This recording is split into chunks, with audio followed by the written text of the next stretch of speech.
dadka aragala waxa ay ka mid yihiin bulshada Soomaaliyeed inteeda kale waxa ayna la tacaalayaan nolosha sidii ay u maareen lahaayeen xiliyadii hore waxa ay ahaayeen kuwa rajo la'aan ah dadka aragala oo ma jirin inay isku dayaan inay ka qayb qaataan goobaha waxbarashada sida iskuulaadka jaamacadaha iyo inay raadiyaan shaqooyin laakiin sanadahan dambe waxa soo badanayay iskuulaad waxa ay ku bartaan dadka aragala gaar ahaan ardayda aragga naafada ka ah iskuulaad loogu talagalay in wax lagu baro ardayda baahiyaha gaarka qaba ee ka soo jeeda qoysaska danta yar ee aan awoodin inay iska bixiyaan kharashaadka iskuulaadka caadiga araggu ma ahan oo kaliya indhaha wax lagu arko laakiin waa qalbiga sidaas daraadeed waxa wax aad u wanaagsan ah in ardayda aragga ay hadda rajadooda dhinaca aqoonta iyo waxbarashada ay hiigsanayaan ayna soo badanayaan ardayda aragga naafada ka ah in ay sare u qaadaan garaadkooda aqoontooda si ay ula mid noqdaan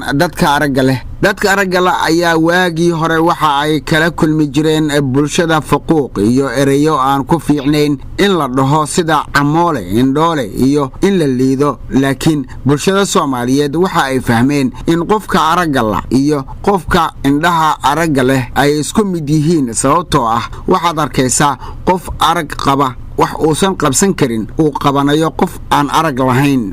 ardaydan aragga ee aan waxba ka arkin indhaha ayaa waxa ay wax ka bartaan iskuulaad si lacag la'aan wax loogu baro kuwaasi oo ay ka faa'iideystaan arday fara badan oo indhoola ah kuwaasi oo ku wanaagsan waxbarashada waxayna qaarkood ka baxayaan dugsiyada sare ee dalka qaarna waxa ay ka baxayaan jaamacadaha dalka iyagoo shaqooyin ka raadiya hay'adaha dawladda iyo hay'adaha kalaba halkan waa iskuulka waxbarashada ee indhoolayaasha Al-Nuur oo si lacag la'aan wax ugu bartaan arday aragga naafada ka ah waa iskuul hoose dhexe waxa wax ka barta arday ka kala yimid degmooyinka gobolka Banaadir iyo qaar ka mid ah gobolada dalka kuwaasi oo aan lahayn wax arag ah waxaana uu leeyahay qayb boodin ah oo leh jiif iyo cunto oo loogu talagalay ardayda ka yimaada gobolada dalka waxaana maamulo ee gacanta ku haya hay'adda Hormuud Foundation oo bixisa kharashaadka ku baxay iskuulka iyo mushaaraadka macallimiinta wax ka dhigay iskuulka waxa uu leeyahay gaadiid ka soo qaada guryahooda ardayda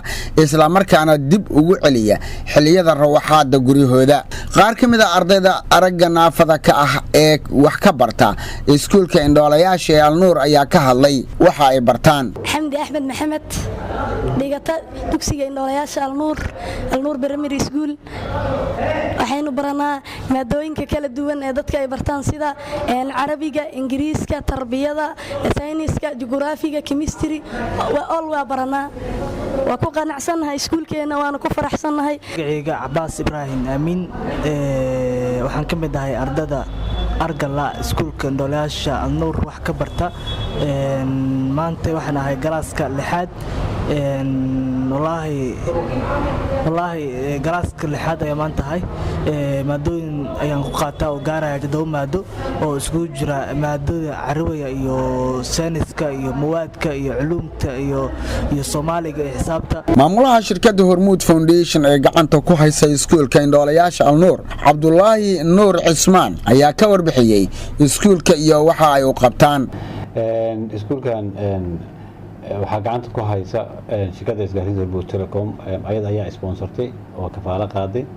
bixisana dhammaan kharashaadka iskuulka ku baxaya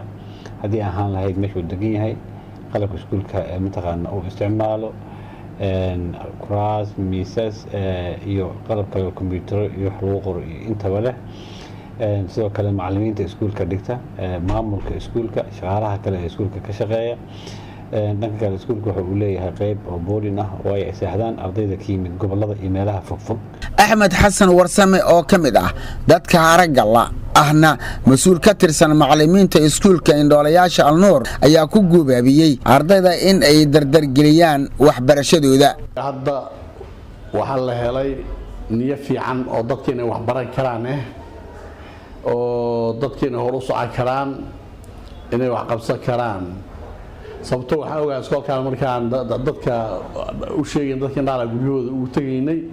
waxaan dhahaynay dadka indhaha wiilka amba gabarteena quraan wax ku bartaa ku fiican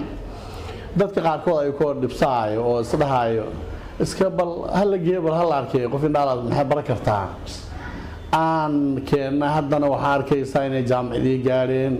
dugsiga sare dhiganayaan oo hore u socdaan. maamul ku-xigeenka iskuulka indhoolayaasha alnuur ibraahim cabdulaahi maxamuud ayaa ka hadlay waxbarashada iskuulka iyo baahiyaha ardaydu indhoolayaasha iskuulka alnuur ay qabaan. runtii caqabadaha dadka xagga bulshada uga imaanaya runtii way iska jiraan inkastoo dadka hadda ay aad u fahmeen laakiin iskuulka marka hore aan bilaaweynay oo bilowga uu ahaa runtii caqabado badan baa lala kulmi jiray sababta dadku ma aaminsaneen qof aragga inuu wax baran karo. waxaa muhiim ah in dadka aragga la caawiyo laguna qadariyo howlaha islamarkaana loo gargaaro maadaama ay arag la'aan yihiin si loo ilaaliyo sharaftooda laguna dhiirigeliyo shaqooyinka iyo goobaha waxbarashada. muuse cismaan abtow telefishinka qaranka Soomaaliyeed, Muqdisho.